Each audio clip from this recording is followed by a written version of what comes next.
Hey, good morning, everybody. Good morning.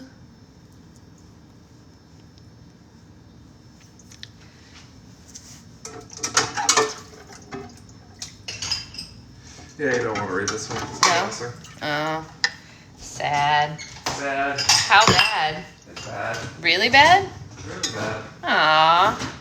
Aw, beans. Good morning, everybody. Although, it's sad. You don't want to read it. No, I can't read it. Okay. It's sad.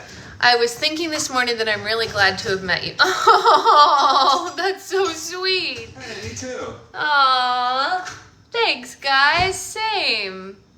Thanks. That's very cute. Can I have the milks?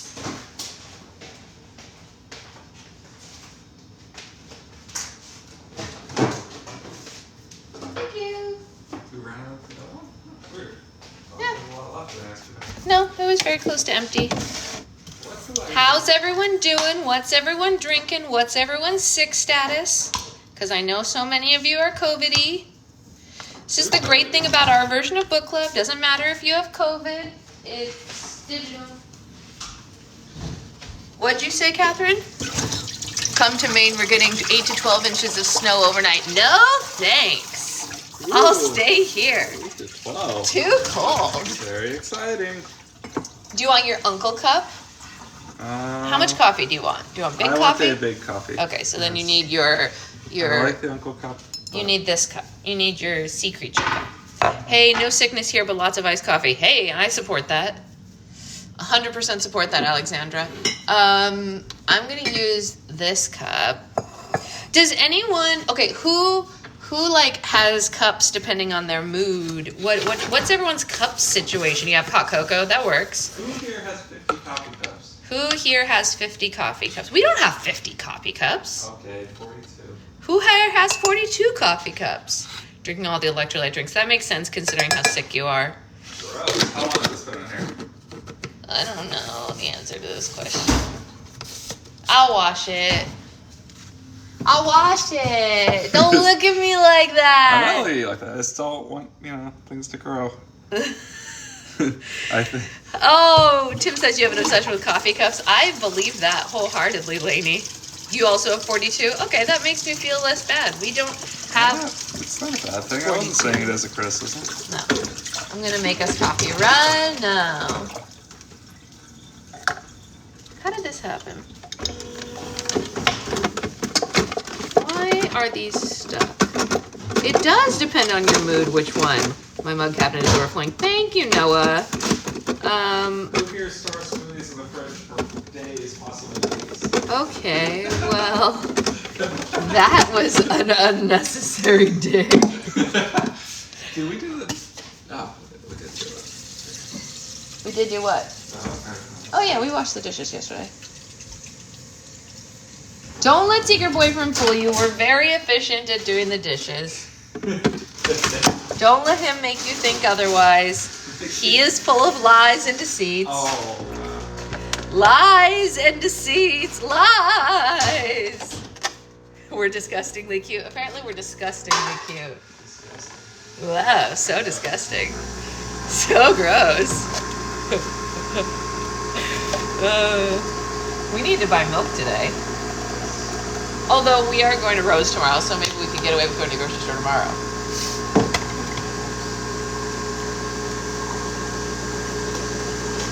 We're doing a little dance. It's not even smoothie time. Who here will be at Kimberly at Kimbo closing? I will not because I am too far away, but that's not to say that I wouldn't. Just stopping hi to say, you're at Chuck E. Cheese? I don't even know what to do with that information, Amanda. Using my seashell mug from SeaWorld UFO. That's amazing. This one that I'm making to your boyfriend's thing in is from the Aquarium of the Pacific. I want to know, does Chuck E. Cheese, have they updated any of the games, or are they all from basically the 90s? Have they updated any of the games, or are they all from basically the 90s? It's so early. Well, I think she doesn't live on the West Coast, Cass. Cass said it's so early to be at Chuck E. Cheese. But I think it's noon where she is. Yeah, I'm not really sure. I feel like... Amanda, this doesn't feel like your vibe. I'm in shock right now about Amanda. I think she must have been invited to someone else's party. This doesn't feel like an Amanda vibe. They do have new games, apparently. Apparently. How disgusting does it all look? Looking back at Chuck E. Cheese, between the ball pits and the kids running Wait, around, hold on. It's gonna be a gross place. They earned it for making good choices. This one's Every new disease is actually. apparently this is a newly built one and it's still clean. They make new ones. Apparently. What? Do they have like the creepy animatronics? Are the creepy animatronics there? I've been forced to go there for the love of my nephew. That's fair. I live. I can't believe Chuck E. Cheese still exists. And they're building new ones. They're building new ones. So that's insane. Is the pizza any better? Did they improve this? I don't know about all that. Why is this happening to my pod storage? Can we just do like a Chuck E. Cheese Q&A for this? Yeah, we can do a Chuck E. Cheese Q&A. The next half hour? Yeah, sure. Don't eat the pizza. Okay, yikes. Is that bad? Apparently, it was in all caps. Wow. What else do they have to eat there? Not that, or just not eating together. I guess they're not going long enough to eat. Don't eat the for games? They earned it for being so good. The children? Yeah, Wow. I know. I'm proud of them. Good job, you guys. That would be good. Way to be good.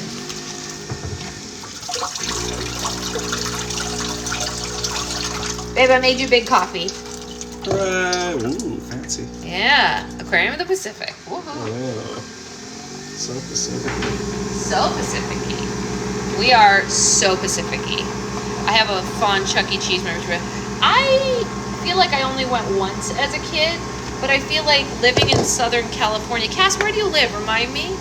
Does it taste like salt water? Maybe. I feel like being a kid in Southern California. Saltwater coffee. Wake you up in the morning. Yeah, good electrolytes. The children know secret boyfriend Amanda was good and she wanted to go to Chuck E. Cheese. V's got the jokes. Amanda said it's a sacrifice she makes as a parent. Oklahoma, but I grew up in Louisiana. Yeah, you know, I don't know. I feel like it's just different in Southern California. I feel like we didn't. Wait, how fun are these games? Should we be going? I don't know what that. How fun are these games? Should we be going? It takes a second. There's a delay. How fun are these games? Should we be going? The fake mouse. What? No. No. No. Claire. No. There's no way. She said the fake mouse spanked her on her birthday when she was a child. Right? You mean somebody in the suit did? Yeah. I hate it. She was 5. Like as in like. Probably like birthday spanks. Remember Oh, when no, that was an that's awful bad. thing? That's That's terrible. That's literally. I'm like. The things boomers allowed are out of control. It's absolutely Where are my wild. parents doing this? It's so bad. My wife would have punched a mouse. Yeah. Would you have punched a mouse if they did that to your kid? God, I guess I'd be throwing hands. Yeah, I'd be throwing hands. Who's being filtered this early? Remember, Shelly, sometimes the filters on TikTok lives aren't actually bad things. It could just be someone else saying, "Oh my God, I can't believe she got spanked," and they could be filtering that. Yeah, it could be Becca. I don't believe the filter things anymore. I used to think that the thing saying filtered was all trolls, but I think it's actually just TikTok has weird things now. This live is getting some randos, is it? Oh no. You get filtered all the time, Renee. That's because you are a troll, Renee. Oh no. Oh no. Trolling Renee's back. Oh no. She was gone for a little while Renee was sick, but she's back now. Look at my cupcake of coffee. It's a cupcake of coffee. Oh, spinach. We're spinach rich. We're spinach rich? Yeah. That's so good. Is it? Yeah, I mean, spinach is good for you. Then we are. I said something about my kids staring at me twice and got filtered. Yeah. You love my assortment of mugs. Thanks. You guys want to see some of the mugs that you never get to see? The cupcake mug. So. Show them all on mug 37. Okay. So the thing about cupcake mug is that cupcake mug was a wedding favor from my brother and sister-in-law's wedding. They had a table full of all mismatched mugs, and you could choose your mug to drink coffee or hot cocoa that night. So I had a mug also. It's true, he did have a mug also. And I forgot it in my backpack, and then found it this Christmas. It's true, he did. And then I left it at my brother's house because I couldn't fit it in my bag. All true things. It was a really cute idea. Actually, if anyone has an upcoming wedding and you're looking for like a fun way to give a party favor that's actually worthwhile, it was... My only critique on that is nobody wants to carry around a mug. Yeah, but I just left it at the table when I wasn't using it. No, I mean like... To get it home. Traveling, hotel room, all that. It's a total hassle. Well, most of the people weren't. Well. Yeah, but you have to remember, almost all the people coming to their wedding weren't flying in. We were pretty unique in that. But even if you got like bus in or whatever, it's just like, where are you putting this one? In your backpack. I don't know. I liked it. I was pretty into it. I'm not gonna lie. But this is the most used thing I've ever been given at a wedding. I bet there were at least 20 shattered mugs from people putting them in things and then breaking. Maybe. Well, anyway, here are some of my favorite mugs. This is my Dinosaurs Eating Strawberries mug. I love this mug. It's a very precious mug to me. And then I have just the regular strawberries. Yeah. And then, obviously, I have my Santa Claus mug. The one that has the recipe that Judy's been perfecting for all time. What? Judy Garland? No, Judy the Elf. See, your boyfriend has this really cute new one that says, "Thank you for being my uncle. If I had a different uncle, I would punch him in the face and go find you." It was a Christmas gift from his oldest niece, and I thought that was literally the best gift ever because... what? Oh, sad. I also forgot. That sucks. That does suck. That's gonna be good. Yeah.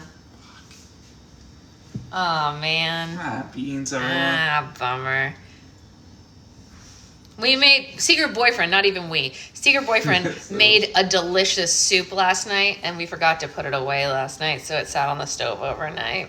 It's a goner. It's a goner, but it was so good. That's such a bummer. I'll clean it after book club. That's so good. Oh, man.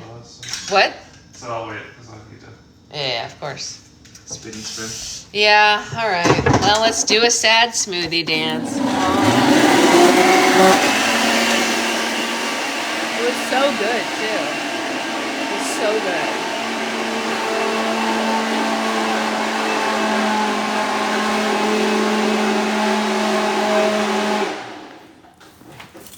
It was so tasty. Yeah, that's it. It was like a beef and vegetable soup. Secret Boyfriend is constantly on a journey of trying to make me healthy, and because I have such extreme low iron, he made a beef stew kind of soup thing. It's medium, Cass. It's like medium. It was really good, though. The soup was absolutely delicious.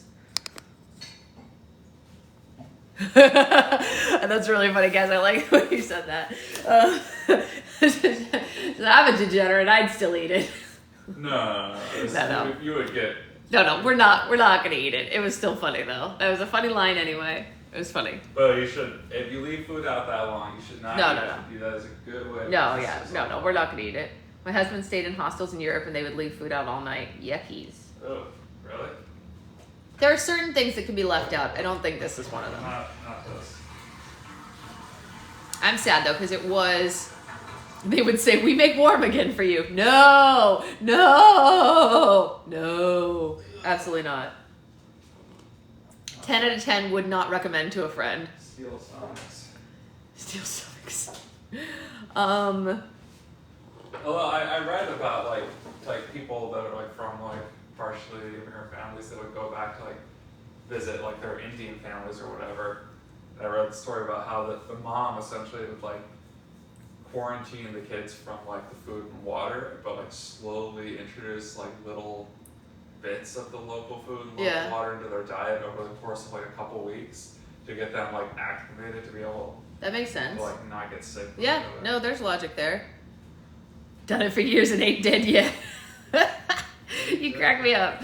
Oh, man. I guess that's what I'm saying. Like if you're in a European country that has those, or any country that has those sort of food standards, and you're used to it, it will be fine for most part, right? Frankie, did you change your username? Because I love the new username. That's hilarious. I see that it's you because I can see your photo and I know that it's you, but it's a different username. Unless I'm out of touch with reality and you've already had that for a while and I just didn't notice. There you go. They're just built different. Thank you. Okay, well, it just showed me that it's Francesca. I'm from the dirty South and standards are low. Yeah, you and Britney Spears hanging together down there in Louisiana. All right, welcome. It's book club. It's Saturday. Yes, she is a queen. I agree.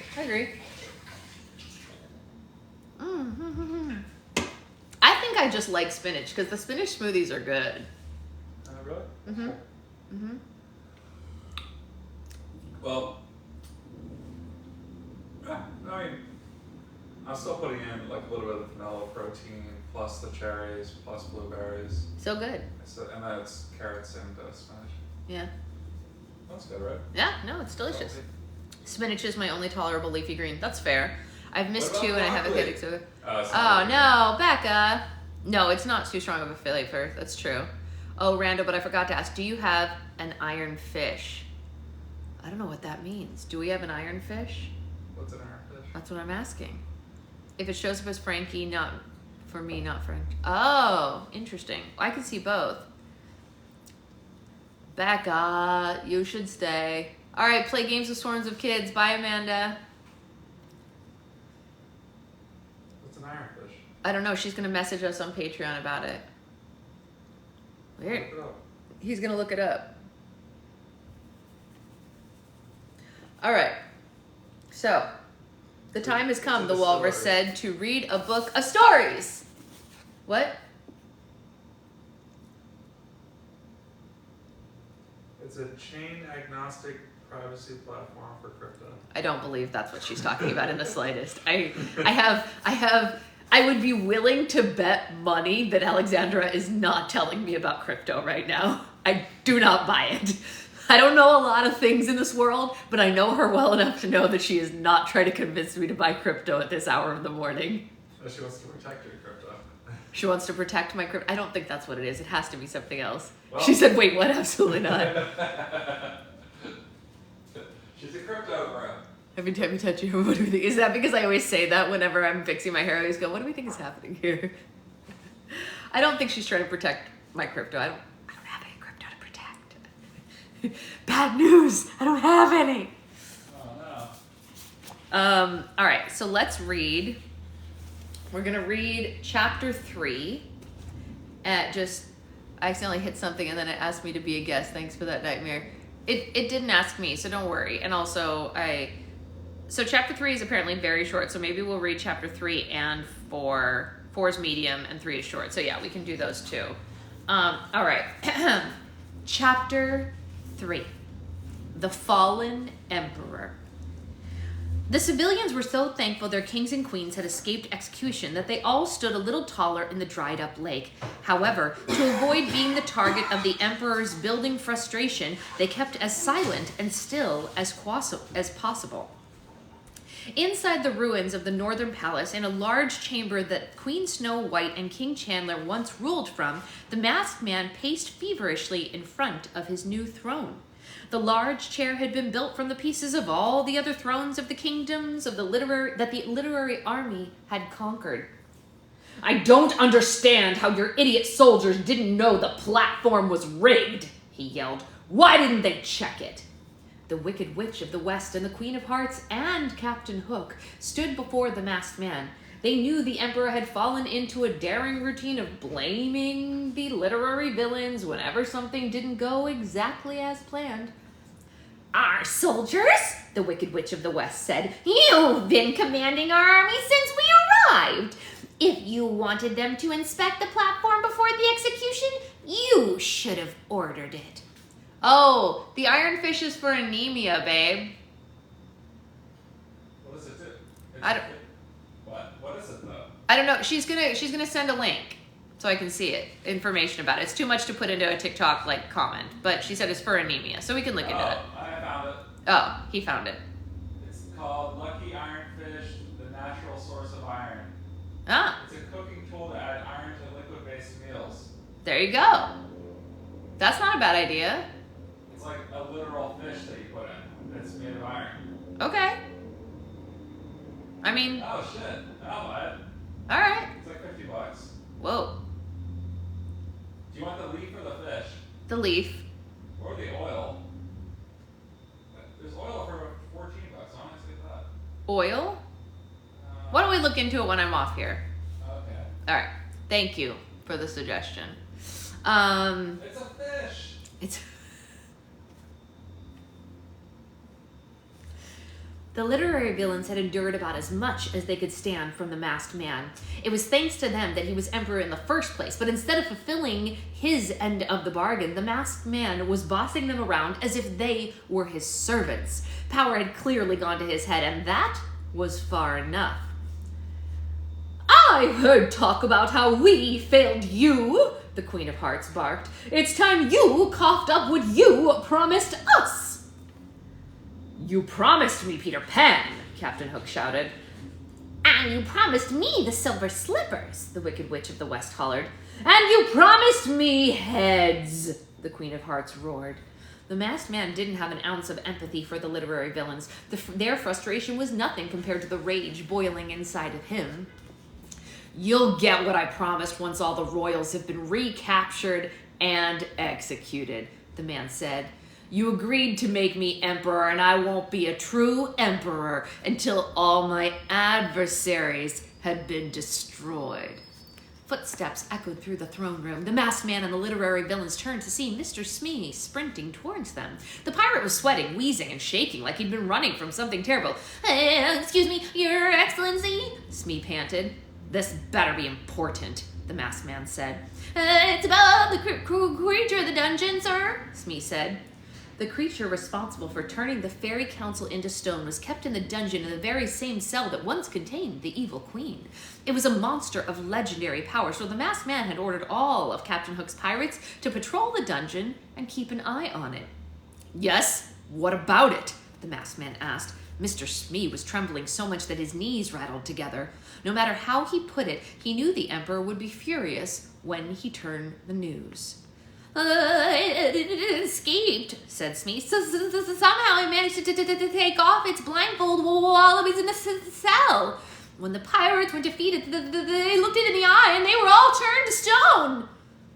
Like steam from a tea kettle, so much anger built inside the masked man that a thunderous howl erupted from his mouth. He wrapped his hands around Smee's throat and strangled the pirate. The day had turned into an epic disaster, and unfortunately for him, it was about to get much worse.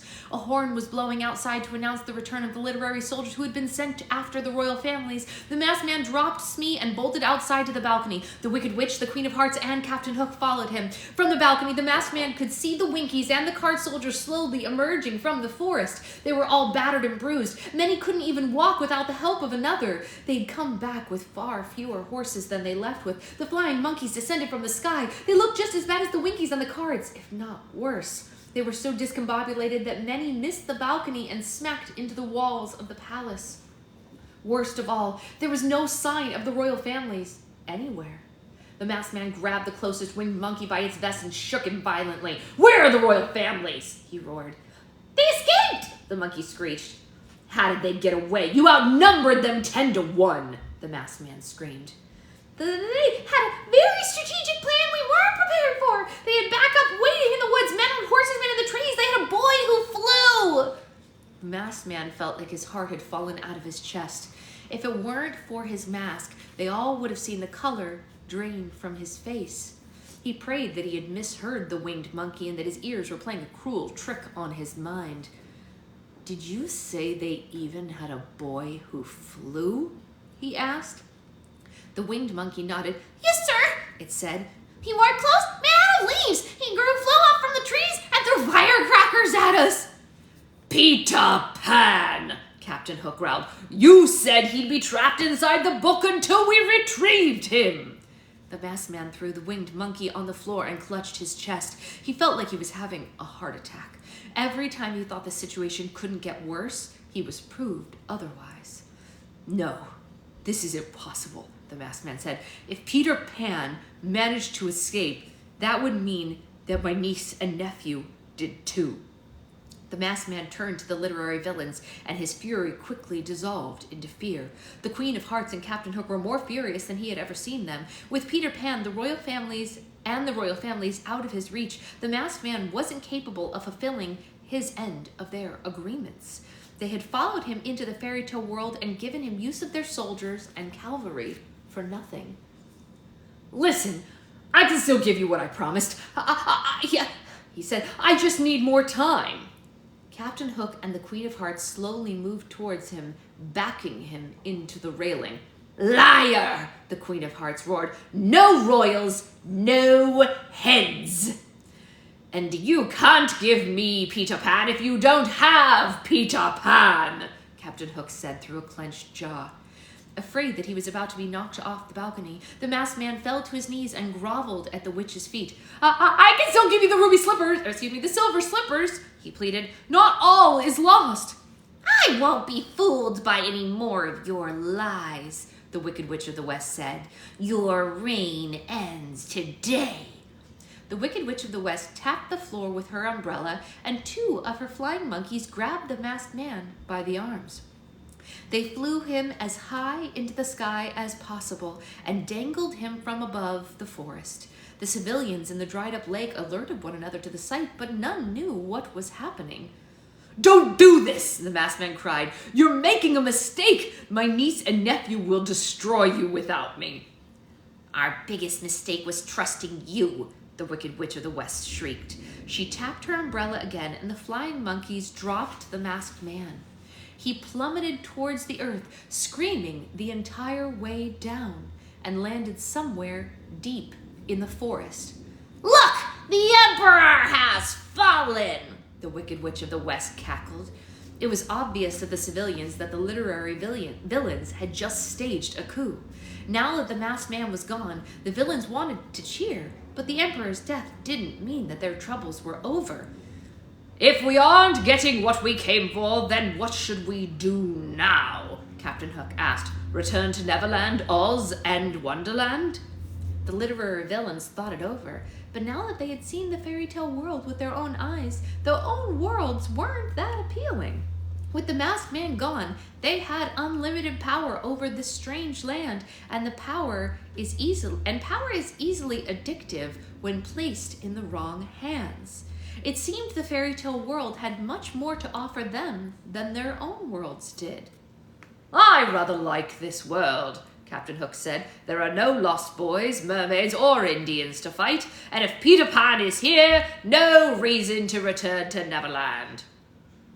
There are no white queens, mad hatters, or Cheshire cats to pester us, the Queen of Hearts said. Why return to Wonderland when I have plenty of heads to roll right here?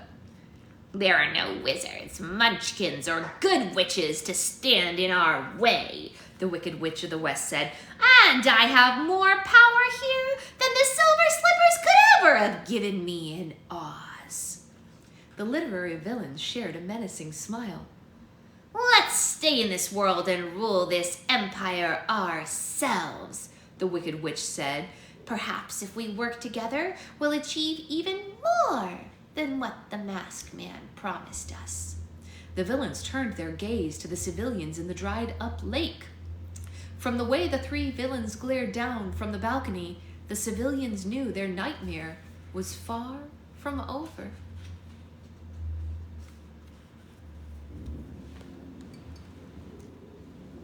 Whoa. They killed the masked man, you guys. That's what Alex wanted all along. The question is, will it be harder to defeat them with or without him? I don't know. Wild times. Wild times. You were the Queen of Hearts in Alice in Wonderland. That's amazing. Fair point, Tiffany. Or is he really dead? Can you fall that far and not die, though?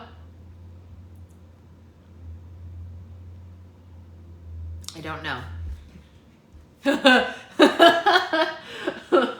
We've all watched. It was, yeah, that's true. It is an early kill-off, but if any of you, spoiler alert, have read the 7th book of Harry Potter, Hedwig dies in the first chapter, so, you know, early kill-offs do happen. Spoilers. We'll see. We'll see. All right. Chapter 4. A nice family dinner. It's Marlena's twin brother.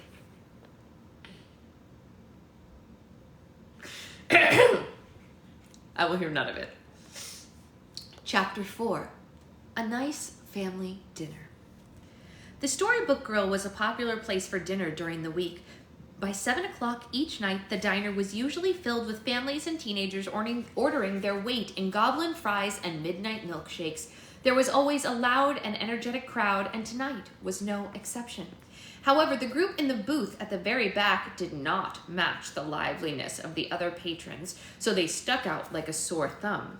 Cindy, Lindy, Mindy, and Wendy, 4 teenage girls recently reinstated as the book huggers, soberly sipped milkshakes and stared at a basket of fries. The girls each had a copy of The Adventures of Sherlock Holmes by Sir Arthur Conan Doyle in front of them, but none of them seemed very interested in it. "We should probably talk about the book if we're going to be a book club again," Cindy said. The other girls nodded, but no one was eager to start. The quartet had recently taken a break from books to focus on other passions. Well, passion. And started the Conspiracy Club. However, that club only made them more restless than they already were, and they had been advised to take up reading again. "Did anyone have a favorite passage they'd like to share?" Cindy asked. "Or maybe a favorite character?" All the book huggers were quiet, forcing Cindy to take charge. "Lindy, let's start with you," she said.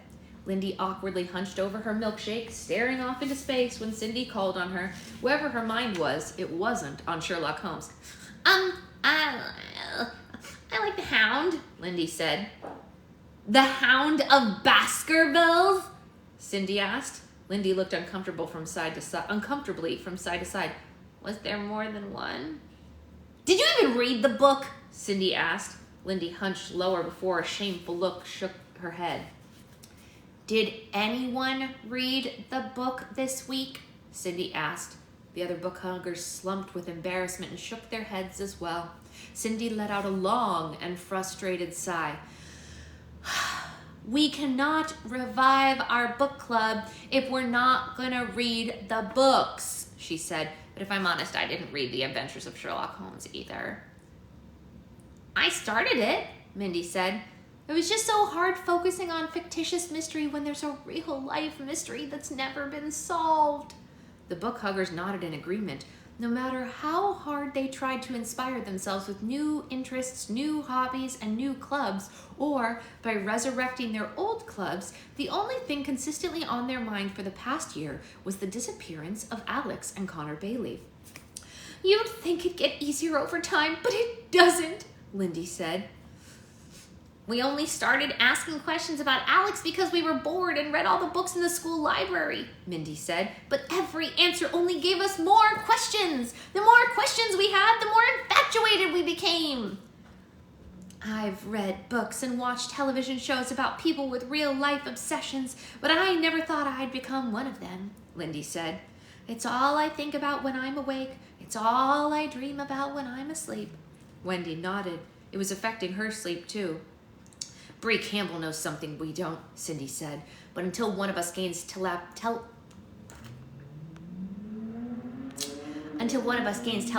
powers or waterboarding is legalized, I don't think we'll ever get it out of her." "She's been absent from school for almost 2 whole weeks," Mindy said. "I wouldn't be surprised if she's the next one to get transferred to Vermont, as they say." Life had become exhausting to no end for the book huggers. They felt like mice stuck in a maze with no cheese. "What are we going to do, girls?" Lindy asked the table. "I don't want this to affect the rest of our lives. I want to become a psychologist. I don't need a psychologist." "I'll never be a heart surgeon if I can't focus on medical school," Mindy said. "I'll never win my first presidential debate if I can't remember real issues," Cindy said. Wendy pointed to the ceiling and made an X with her fingers, implying that she would never fulfill her dream of becoming an astronaut.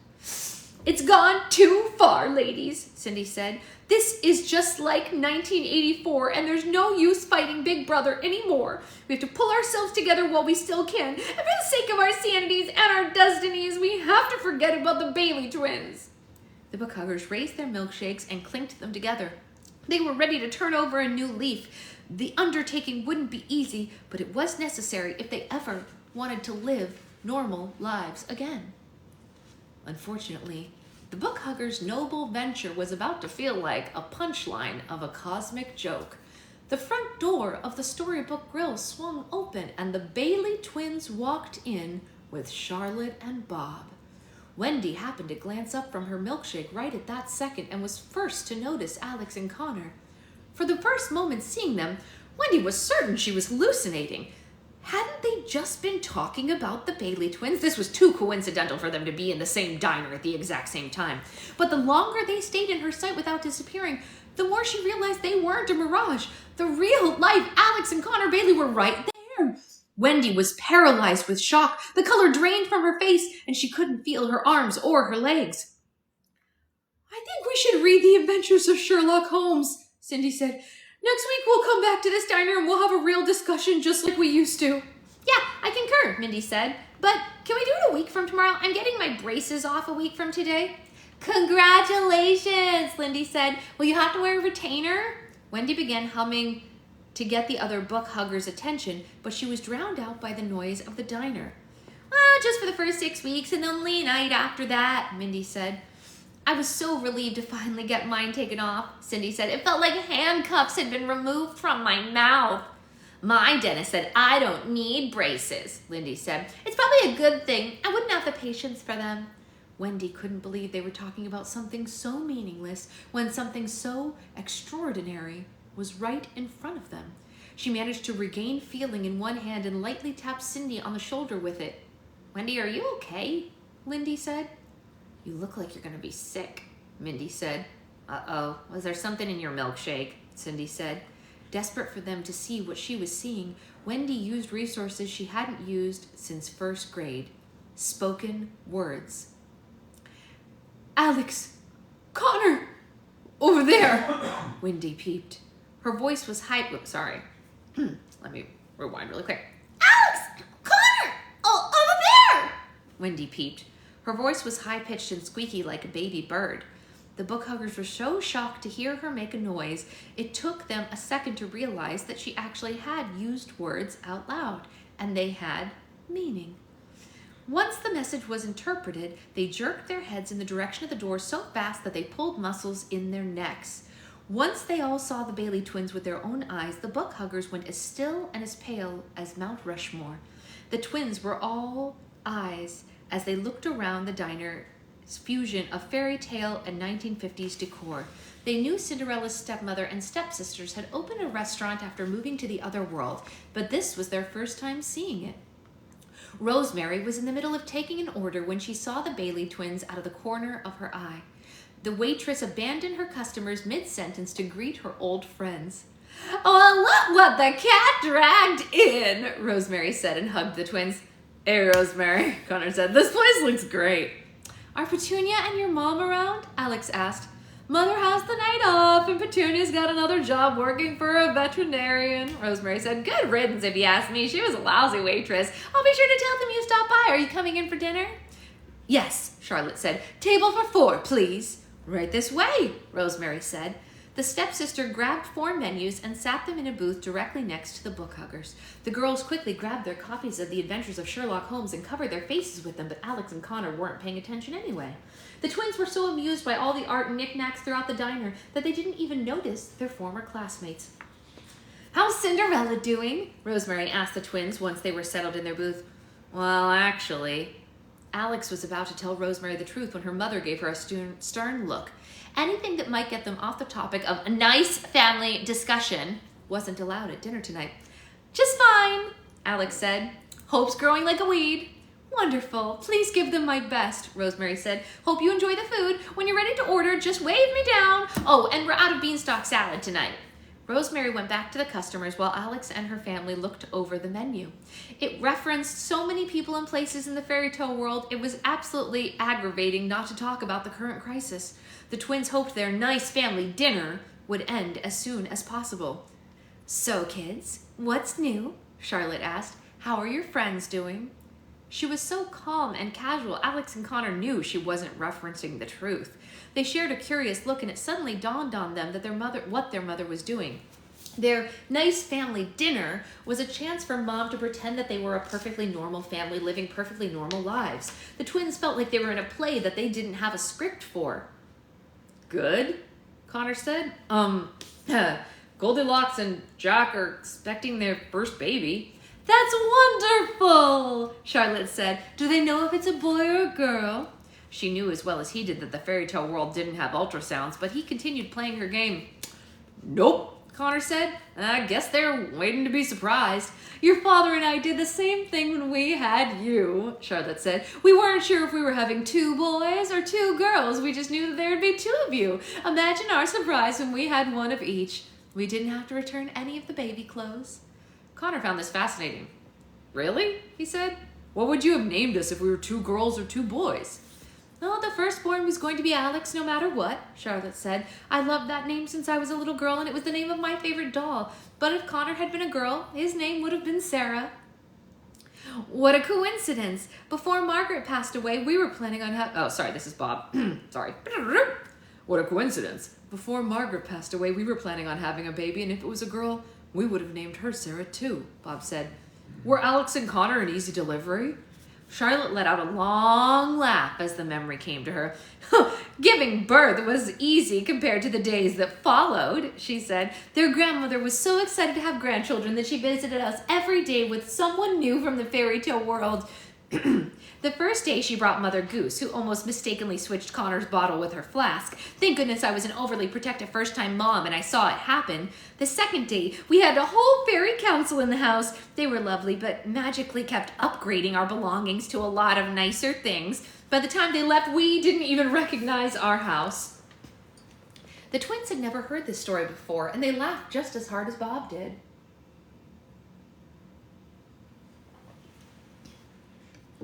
They could tell their mom enjoyed telling it as much as they enjoyed hearing it.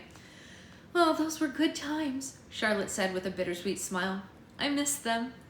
These were the moments of the nice family discussion that Charlotte was so desperate for. The Baileys hadn't had them since the twins' father died, and there was no talk of death or turmoil like in their usual conversations. They were just a family laughing and sharing stories with one another. As much as Alex wanted to continue hearing stories about their parents, not addressing the issues at hand was eating her alive. Connor could feel the impatience boiling inside his sister. He knew it was only a matter of time before she ended their mother's game of pretend. "Mom, I'm so sorry that you haven't had more moments to tell us stories like that," Alex said. "You're right. You and Dad raised us to put family first, and we haven't for a long time." "Thank you, Alex," Charlotte said. "That means a lot." "But," Alex said, "I can't keep pretending like everything is okay when we know it's not." Connor covered his face with his hands. "Oh boy, here we go," he said.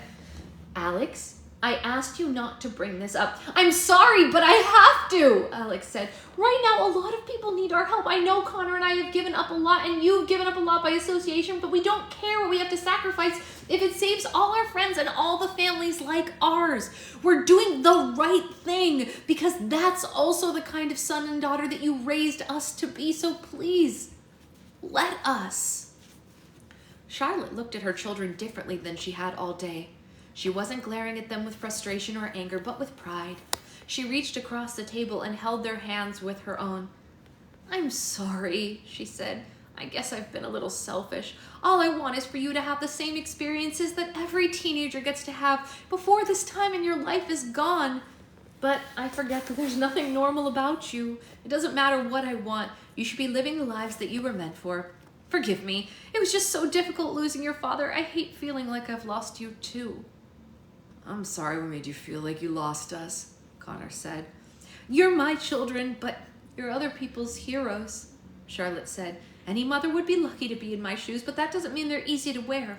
Sometimes at the end of the day, I just have to pretend you're both asleep in your beds. Charlotte dabbed at the corners of her eyes with her napkin. Alex and Connor couldn't blame their mom for wishing things were different. They did too. The twins put so much time and effort into ending people's suffering that they didn't realize how much their own mother was hurting. But if their mom was willing, she was about to become more involved in their lives than she was prepared for. Now, tell me what's going on in the fairy tale world, Charlotte said, and how in the world am I going to help you with it? Alex and Connor were relieved that they could continue discussing their plan. Both opened their mouths to fill in, but they were at a loss for words. After all, it was complicated. It was a complicated thing to explain. So much of it involved their Uncle Lloyd, and they didn't want to overwhelm their mother with the news of an evil brother-in-law.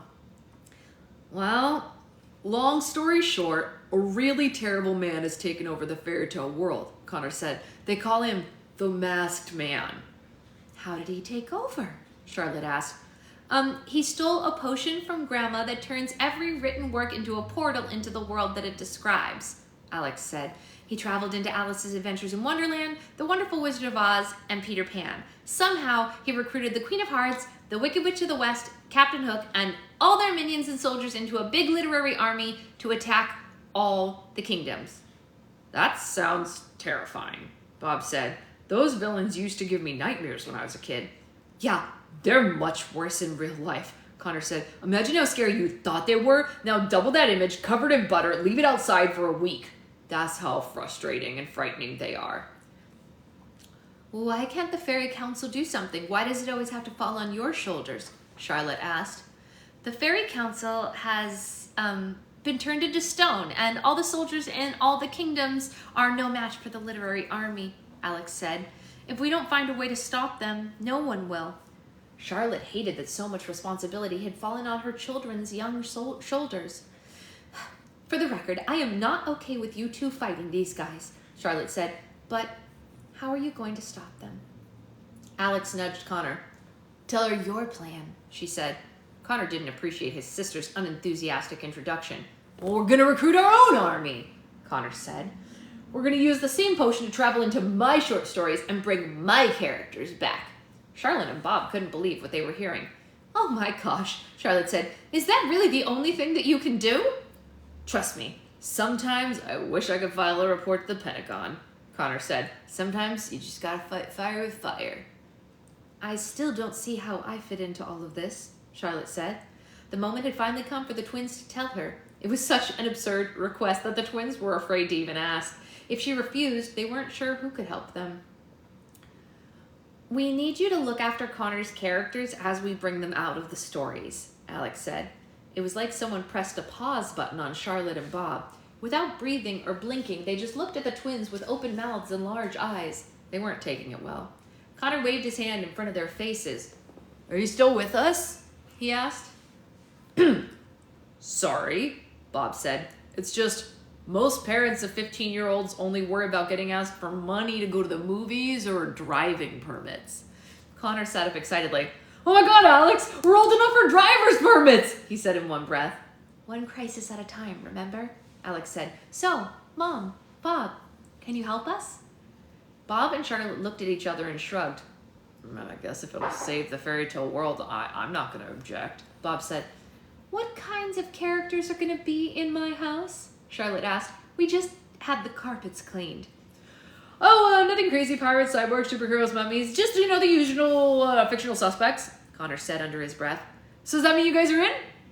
The twins held their breath. Charlotte was hesitant, but it might have been more concerning if she were completely fine with the idea. All right, she said. It'll be an adventure. The twins were so relieved that they sank a foot into their seats. Awesome, Connor said. Fantastic, Alex said. Bob and Charlotte glanced down at the Storybook Grill menus, but it was very difficult conversation to follow with fries and hamburgers. They both pushed the menus away. You know what? I think I've lost my appetite, Charlotte said. Maybe we should go home and I'll cook something later.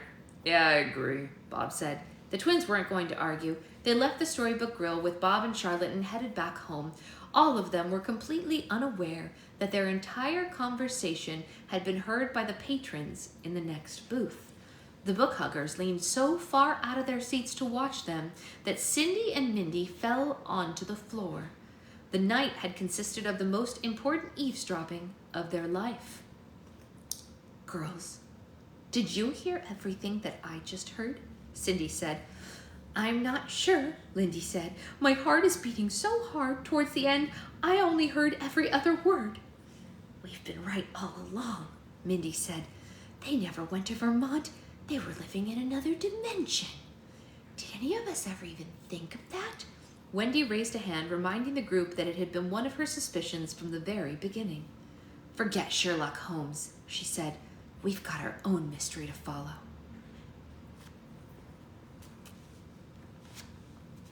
We're reading Land of Stories, Book 5. Land of Stories, Book 5. Very cool. Very cool. I wonder what's gonna happen next. I don't know. Who's to say? Who's to say? All right, friends, I'm gonna hit the road. Got a lot to do today. I am gonna be on later tonight to do the birthday roll for slimes for anyone who signed up for. Planet Schmanage. That's funny. So if you are a Patreon person with a birthday in January, the sign up is up now for those. So feel free to sign up for tonight's live. And I think that's pretty much it. I can't think of anything else. Yes, we will be on here tonight doing Roll for Slime and Challenge. And then next week we will have an After Dark over on the Patreon. You were in the Rocky Cast? That's amazing, Claire. I love that. All right, I'll see y'all later. Bye, guys.